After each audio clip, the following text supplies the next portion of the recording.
বিপ্লব বিপ্লব বলে যারা লাফান চিল্লান, বিপ্লব এখন শুরু হবে। এতদিন অভ্যুত্থান ছিল, বিপ্লব করতে হইলে রাস্তায় নামতে হবে ভাই তোমাদেরকে। সিম্পল হিসাব। যদি বিপ্লব বিপ্লব বলে চিল্লাও, বিপ্লবটাকে আগে বিপ্লবে পরিণত করো, আর বিপ্লবের শুরু ধরো এখানেই। আমি মনে করি এখন এমন একটা সিচুয়েশন হয়েছে, এখন জনগণকে আসলে প্রতিরোধ করার জন্য রাস্তায় নামতে প্রস্তুত হইতে হবে। আপনি হু এভার ইউ আর, আপনি যে রাজনৈতিক দলই করেন, দেশকে যদি ভালোবাসেন, দেশের যদি ভালো চান, রাস্তায় নামার জন্য মেন্টাল প্রিপারেশন নিয়ে নামেন। এবং এই যুদ্ধটা এবার হবে হইলো যে এই যে ফ্যাসিস্টদেরকে যারা এনেবল করছে আমলাদের বিরুদ্ধে। আপনাদের খুব সিম্পল, খুবই সিম্পল। এই জিনিসটা যদি করতে না পারেন, দেশটা আর জীবনে উন্নতি হবে না। অন্য সংস্কারগুলো তো আছে, এই আমলাদের সংস্কার সবচেয়ে বড় দরকার। আমরা সবাইকে আমি ঢালাভাবে খারাপ বলতেছি না, বাট এতক্ষণ এরপরে আমলাদেরকে যে গালিগুলো দিব, যারা এই গালিগুলো গায়ে লাগাবেন, মনে রাখবেন আপনি একটা দুর্নীতিবাজ, আপনি একটা খারাপ, আপনার মধ্যে অসৎ উদ্দেশ্য আছে।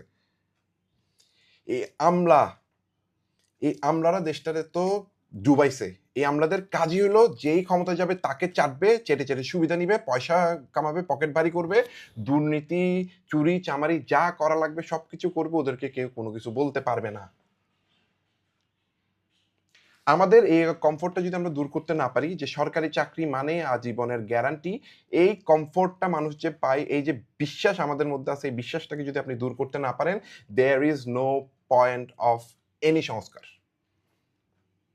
কারণ এই সরকারি চাকরিজীবী যারা আছে, ওরা মনে করে ওদের সিটটা সারা জীবনের জন্য ফিক্সড ধরা, ওই সিটে বসলে ওখান থেকে কেউ আর তাদেরকে আলাদা করতে পারবে না, ওরা যা ইচ্ছা তা করে এবং ফ্যাসিস্টদেরকে এনাবেল করে। রাজনীতিবিদরা তো নাম্বার ওয়ান খারাপ, দুর্নীতিবাজ সবাই না, গালি দিলে যাদের গায়ে লাগবে মনে করুন ওরাই খারাপ।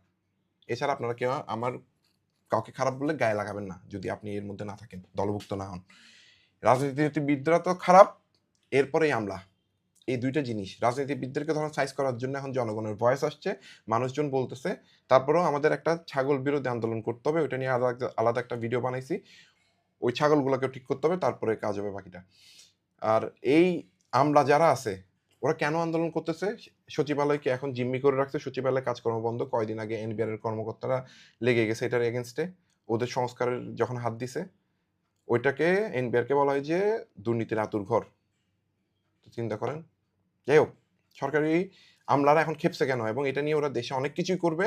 আপনাদের কষ্ট হোক, চ্যালেঞ্জ হোক, আমার মতে আমি যে একটা কথা বলছিলাম জুলাই অভ্যুত্থানের সময় একটা ভিডিওতে আমি বলছিলাম যে ভাই মরতে আপনাদেরকে হবেই ভাই। যখন অসহযোগ আন্দোলনের যে ডাকটা আসছিল ওই সময় বলছিলাম যে মরতে আপনাদেরকে হবেই, এখন রাস্তায় নেমে তারপরে মরেন, ইদার ওয়ে। মানে শেখ হাসিনা না গেলে আমাদের তো অবস্থা এমনি খারাপ হইতো, তো এখন তো দেশ অনেক ভালো আছে। এখন যা চলছে এগুলোকে যদি লাইন আনতে না পারেন, আপনাকে ভবিষ্যতে মরতে হবে। সো এখন চ্যালেঞ্জ নিয়ে কষ্ট হোক, এগুলোকে ঠেকাইতে হবে ভাই। খুব সিম্পল, আমি বুঝি ভাই, আমার কাছে ইকুয়েশন খুব সিম্পল।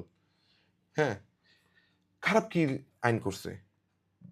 আইনে বলা হচ্ছে কি, খুব সিম্পল, সরকারি কর্মচারী যদি এমন কোনো কাজে লিপ্ত হন যা অনানুগত্যে সামিল, যা অন্য কোনো সরকারি কর্মচারীর মধ্যে অনানুগত্য সৃষ্টি করে বা শৃঙ্খলা বিঘ্ন করে বা কর্তব্য সম্পাদনে বাধা সৃষ্টি করে, সেটি অসদাচরণ হবে। তো ভাই তুমি খারাপ কি বলছো এখানে? এগুলার ইম্প্যাক্টটা আছে একটা এগুলার। তারপরে ২ নম্বরে বলছে কি, এককভাবে অন্য কর্মচারীর সাথে সমবেতভাবে বা এককভাবে ছুটি ব্যতীত বা অন্য কোনো যুক্তিসঙ্গত কারণ ব্যতীত নিজ কর্ম থেকে অনুপস্থিত থাকেন বা বিরত থাকেন বা কর্তব্য সম্পাদনে ব্যর্থ হন, সেটি অসদাচরণ হবে। খারাপ কি রে ভাই? অন্য কোনো কর্মচারীকে তার কর্ম থেকে অনুপস্থিত থাকতে বা বিরত থাকতে বা বা তার কর্তব্য পালন না করার জন্য উস্কানি দেন বা প্ররোচনা করেন, অথবা অন্য কোনো সরকারি কর্মচারীকে তার কর্মে উপস্থিত হতে বা কর্তব্য সম্পাদনে বাধাগ্রস্ত করেন, সেটিও অসদাচরণ হবে। খারাপ কি বলছে ভাই? চাকরি করতে ঢুকলে কোন চাকরের এখতিয়ার আছে যে সে তার বসের এগেনস্টে কথা বলবে? সরকার তো একটা ইনস্টিটিউট, রাষ্ট্র তো একটা ইনস্টিটিউট, তোমরা তো একটা পার্ট। তাহলে এই পার্টের এগেনস্টে, এখানে বসের এগেনস্টে যদি যাও অন্যায়ভাবে কাজে যদি ঝামেলা করো, ভাই তোমার এগেনস্টে অ্যাকশন আসবে না? কোন প্রাইভেট জবে আছে? সরকারি চাকরি যে একটা কমফোর্টেবল চাকরি, এই কমফোর্ট থেকে আমাদের বের হইতে হবে। এটা যতদিন পর্যন্ত বের করতে পারবেন না, হবে না। এরা প্রশ্নের ঊর্ধ্বে চলে যায় আমলারা। আমলারা দেশটারে ডুবানোর ক্ষেত্রে সর্বোচ্চভাবে হেল্প করে। ভাই তুমি যদি সৎ হও, তোমার এগেনস্টে কোনো কিছু হবে না। খুব সিম্পল ভাই। মানে আপনি সরি আপনারা যারা আমলা আছেন ম্যাক্সিমামই আমার সিনিয়র হবেন। প্লিজ আপনারা দেশের আমি মনে করি যে শ্রেষ্ঠ মেধাবীগুলা আপনারা যান এসব জায়গায়।